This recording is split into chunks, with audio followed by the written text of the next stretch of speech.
नवी मुंबईतील एपीएमसी परिसरात अधिक परताव्याचं आमिष दाखवून नागरिकांची फसवणूक करणाऱ्या ओसम स्वदेश एलएलपी कंपनीचा मोठा गैरप्रकार उघडकीस आलाय। गुन्हेगार शाखेनं कारवाई करत कंपनीशी संबंधित 5 जणांना ताब्यात घेतलंय।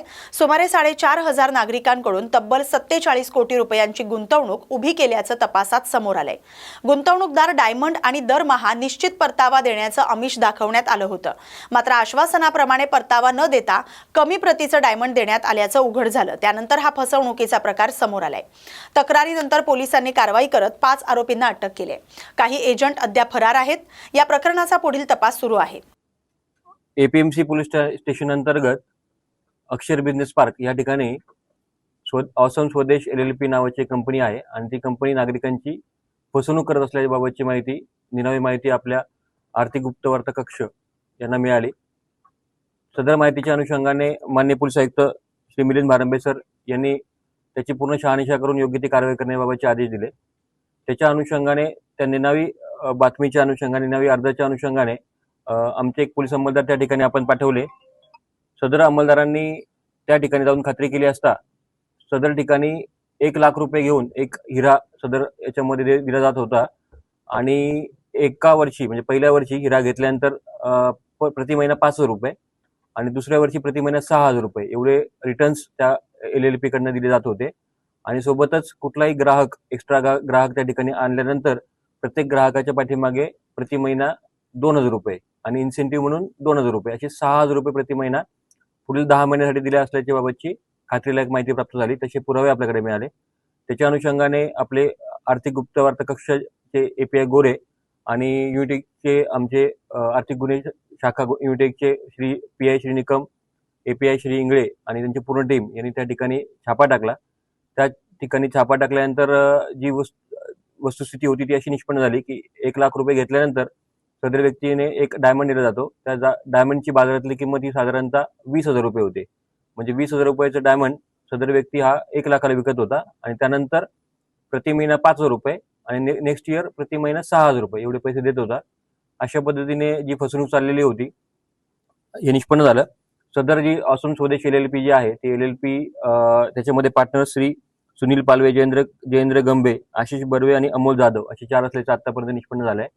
त्याच्या अनुषंगाने आपण एपीएमसी पोलीस स्टेशन येथे सीआर नंबर 375/26 भारतीय न्याय संहिता कलम 316, 318, 35 आणि बर्ड्स ऍक्ट कलम 356 अन्वये गुन्हा दाखल केलेला आहे। यातील जो मुख्य आरोपी आहे सुनील पालवे तो आणि दिने नवनाथ रेपाळे यांना आतापर्यंत आपण ताब्यात घेतले, त्यांना अटक केलेली आहे।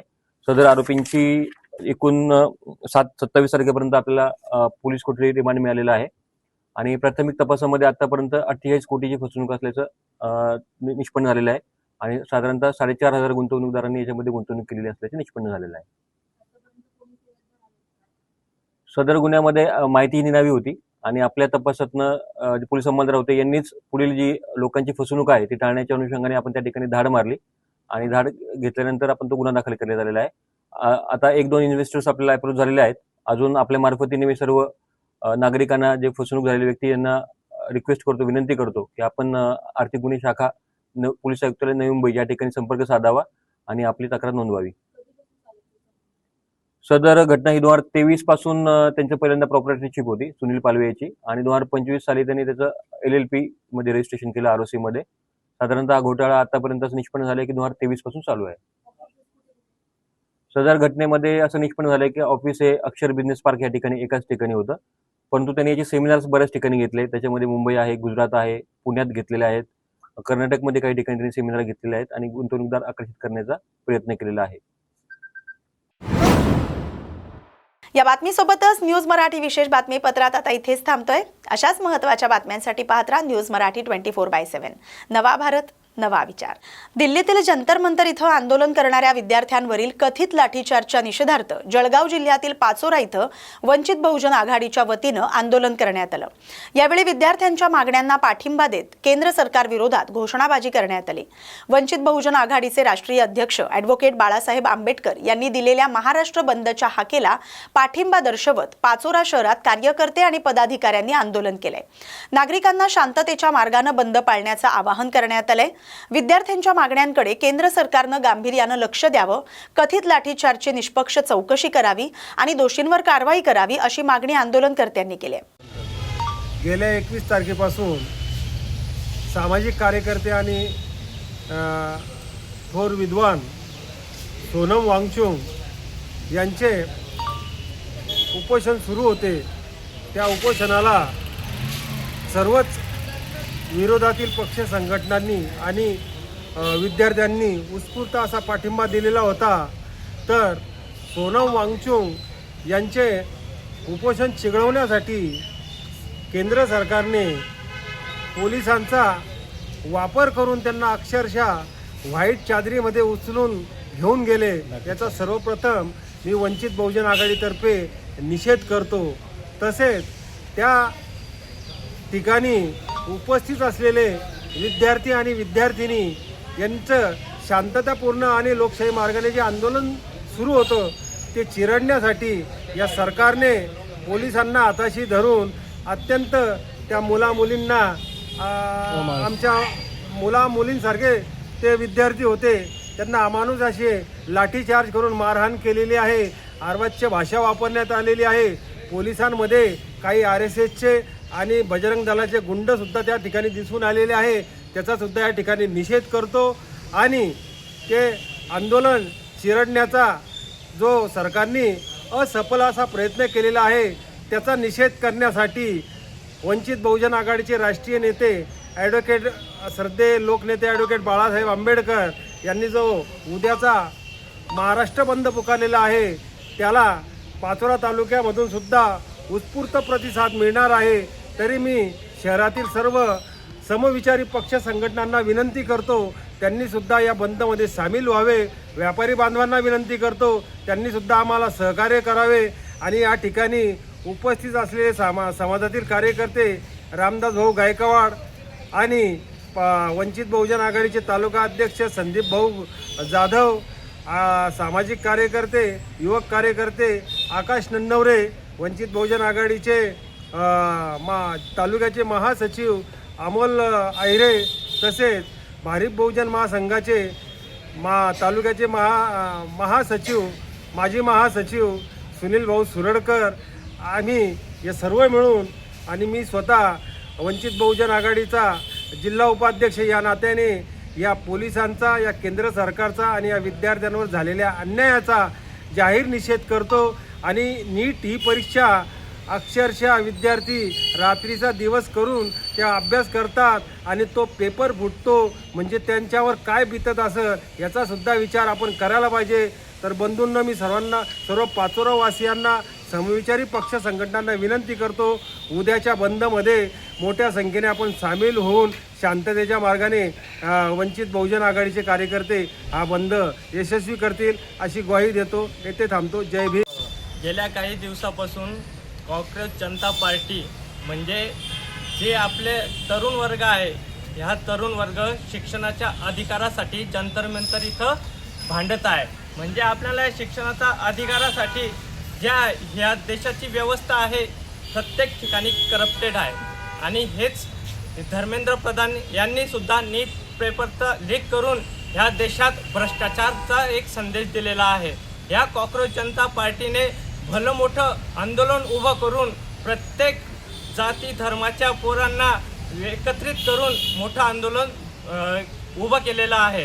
ह्या देशामध्ये जे आपले सरन्यायाधीश आहेत यांनी एक आता काही तासापूर्वी स्टेटमेंट दिलं की मला त्या व्हिडिओशी काही घेणं दिलं नाही आहे, पोलिसांनी काय केलं यात माझा वेळ वाया जातो आहे, यावर मी काहीच बोलू शकत नाही। म्हणजे ज्यांच्याकडून आपण न्याय मागत आहोत तेच न्यायाधीश हे वक्तव्य करताय की मला त्या व्हिडिओची काही घेणं देणं नाही आहे। आज तिथला तरुण बेरोजगार आहे आणि तुम्हीच त्यांना कॉक्रोच म्हणून ह्या देशात तुम्ही संबोधित केलं। आज तेच भलं मोठं आंदोलन कॉंग्रेस जनता पार्टीने उभं केलेलं आहे। तुमच्या छातड्यावर आज ते आहे उभे आहेत। या निधड्या छातीने आज ते आंदोलन मोठं केलेलं आहे। या आंदोलनाला आम्ही तिथं जंतर मंतरला जाऊ शकलो नाही याची मला खेद आहे, परंतु ह्या पाचोरा शहरात स्थानिक लेवलला किती मोठं आंदोलन उभं करू शकू आम्ही तरुण वर्ग यातच आम्ही श्रद्धेय प्रकाश आंबेडकर साहेबांनी उद्या पाचोरा बंदची हाक दिलेली आहे, तर पूर्ण महाराष्ट्रभरात जे तरुण विद्यार्थी आहेत तरी यांनी ह्या आंदोलनाला पाठबळ द्यावं हीच आमची अपेक्षा आहे. सांगली जिल्ह्यातील इस्लामपूर इथं आयोजित छत्रपती शिवाजी महाराज महसूल समाधान शिबिरात बोलताना राष्ट्रवादी काँग्रेस शरद पवार गटाचे आमदार जयंत पाटील यांनी वाळवा तहसील कार्यालयाच्या कामकाजावर टीका केली. महसूल विभागातील कामकाज अधिक पारदर्शक आणि लोकाभिमुख करण्याचं आवाहन त्यांनी केलंय. यावेळी जयंत पाटील म्हणाले की महसूल विभागातील अनेक कामांसाठी सामान्य नागरिकांना अनावश्यक त्रास सहन करावा लागतोय. वजन ठेवल्याशिवाय काम होत नाही अशी भावना नागरिकांमध्ये निर्माण होऊ नये यासाठी अधिकारी आणि कर्मचाऱ्यांनी जबाबदारीनं काम करावं. प्रांताधिकारी आणि तहसीलदार यांनी वेळेत आणि पारदर्शकपणे सेवा द्यावी असं त्यांनी सांगितलंय. वाळवा हा भ्रष्टाचाराला विरोध करणारा तालुका असून प्रशासनानं नागरिकांचा विश्वास जपावा असंही ते म्हणालेत. नागरिकांना अडचणी येत असल्यास संबंधितांविरोधात तक्रार करण्यास मागे पुढे पाहू नका असं आवाहनही त्यांनी केलंय. आपल्या महसूल विभागात सामान्य माणसाची फार कामं असतात. पण सामान्य माणसाला सगळ्यात मोठा त्रास हा मधल्या अडथळ्यांचा असतो. सामान्य माणसाला कळत नाही की आपलं काम कसं होणार, कधी होणार, कोण करणार. आणि त्यामुळं नेहमी इथला प्रांत आणि इथला तहसीलदार हा पारदर्शी काम करणारा असला पाहिजे असं माझा यापूर्वीपासून आग्रह होता. पण अलीकडे तसं काही मला तहसील कार्यालयात आढळून येत नाही. वजन ठेवल्याशिवाय काम होत नाही असं आपल्या तहसील कार्यालयाचं आता नावलौकिक व्हायला लागलेलं आहे. आणि मला अशी खात्री आहे की संबंधित यातून बोध घेतील. वाळवे तालुका हा माझा तालुका आणि या तालुक्यात पारदर्शीपणाचा आग्रह धरणारे फार दिग्गज लोक होऊन गेले. त्यामुळे वाळवे तालुक्याला गृहीत धरून कुणी काम करू नये. हा तालुका फार विशाल सुजान लोकांचा तालुका आहे. लोक ही कोणत्याही भ्रष्टाचाराला विरोध करणारी लोक आहेत. आणि म्हणून माझी अपेक्षा आहे की तहसील कार्यालयात सगळ्याच कर्मचाऱ्यांनी थोडंसं पारदर्शी कारभार करायचा प्रयत्न करा. परत अडचण झाली की नाव घ्या, त्यापेक्षा आधी ऍडव्हान्समध्ये सूचना देतो. आषाढी वारीसाठी पंढरपूरकडे जात असताना मुख्यमंत्री देवेंद्र फडणवीस यांनी सातारा जिल्ह्यातील फलटण इथं अल्पविराम घेतला. त्यांच्या वाढदिवसानिमित्त ग्रामविकास मंत्री जयकुमार गोरे, माजी खासदार रणजित सिंग नाईक निंबाळकर, भाजप पदाधिकारी आणि कार्यकर्ते आणि समर्थकांनी त्यांचं उत्स्फूर्त स्वागत करून शुभेच्छा दिल्या. फलटणमधील सुरवडी येथील हॉटेल इलाइट प्राईडमध्ये मुख्यमंत्री फडणवीस सुमारे अर्धा तास थांबले. यावेळी त्यांनी स्थानिक पदाधिकारी आणि नेत्यांशी चर्चा केली. त्यांच्या दौऱ्याच्या पार्श्वभूमीवर शहरात कडेकोट पोलीस बंदोबस्त ठेवण्यात आला होता. स्वागताचा कार्यक्रम आटोपल्यानंतर मुख्यमंत्री देवेंद्र फडणवीस आषाढी वारीसाठी पंढरपूरकडे रवाना झाले. दिल्लीतील विद्यार्थ्यांच्या आंदोलनादरम्यान झालेल्या कथित लाठीचार्जच्या निषेधार्थ वंचित बहुजन आघाडीनं जालना जिल्हा बंदची हाक दिली. या पार्श्वभूमीवर व्यापारी, व्यावसायिक, सामाजिक संघटना आणि नागरिकांनी स्वयंस्फूर्तीनं बंदमध्ये सहभागी व्हावं असं आवाहन वंचित बहुजन आघाडीचे नेते विजय लहाने यांनी केलंय. विद्यार्थ्यांच्या मागण्यांकडे केंद्र सरकारनं गांभीर्यानं लक्ष द्यावं, तसंच आंदोलनादरम्यान झालेल्या कारवाईची निष्पक्ष चौकशी करून संबंधितांवर योग्य ती कारवाई करावी अशी मागणी देखील यावेळी करण्यात आली. शांततेच्या मार्गाने बंद पाळून विद्यार्थ्यांप्रती ऐक्य व्यक्त करण्याचं आवाहन वंचित बहुजन आघाडीनं केलंय.